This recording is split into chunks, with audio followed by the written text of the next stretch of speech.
Today, all hands on deck to calm the repo market.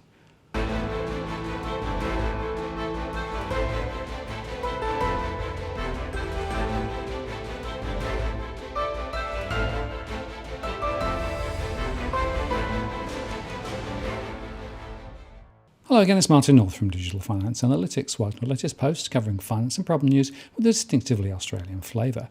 The Fed released their latest details relating to their repo operations just before Christmas, and the size of their interventions continues to rise. As we discussed in a previous post, Kitchen Sink from the Fed, at least $365 billion of liquidity will be ploughed into the market over the year end. Yet, as Bloomberg recently reported, Wall Street sleuths are wondering whether the Federal Reserve is quietly doing more to calm the US repo market than just headline-grabbing liquidity injections that have captivated observers for months. The New York Fed runs something called the Foreign Reverse Repo Pool, a place where other nations' central banks can park cash. The amount outstanding has shrunk by 18% since peaking at nearly $300 billion in mid-September. A reduction fits with the Fed's goal of building up reserves in the banking system to keep the repo market orderly following the tumult of 3 months ago. When central banks tap the foreign reverse repo pool, it sucks reserves out of the system, working against the central bank's efforts to replenish the supply. One of the reasons why repo went haywire 3 months ago is that reserves or banks' excess cash parked at the Fed got too scarce.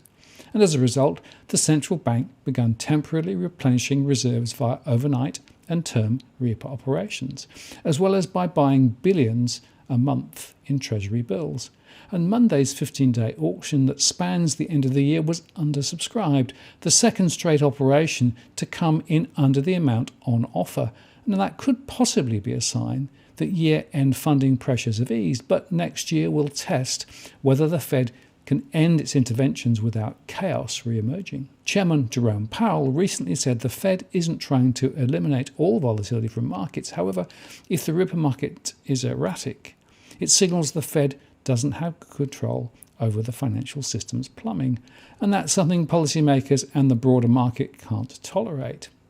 In the past year, analysts have advocated for the Fed to cap the interest rate on the foreign RRP as a way of deterring institutions from parking cash at the Fed and draining reserves. However, it may be too early to tell whether the drop is a result of the New York Fed changing the parameters of the program or a change in foreign central banks' behavior.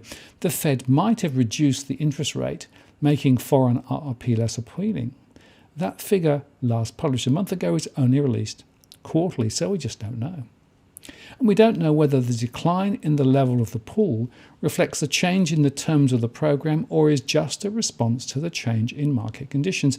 The Fed eventually will revise the program's parameters to make it less generous, and we cannot completely rule out the possibility that it's already quietly done so behind the scenes. And some analysts are forecasting a spike in rates by up to 300 basis points or 3% over the year end if liquidity is tight, as many expect. And what we do know is that the Fed will do whatever it takes to keep the financial markets on life support for now. And we still do not know who the beneficiaries are of such interventions, with speculation running across hedge funds and investment banks who have taken big derivative positions in anticipation of major rate moves ahead. What we can say, however, is that all hands are on deck, even if in a quiet manner designed to not spook the markets. And of course, the Fed says this is not QE, it's just another way of inflating their balance sheet. So if it quacks like a duck, well, you know the rest.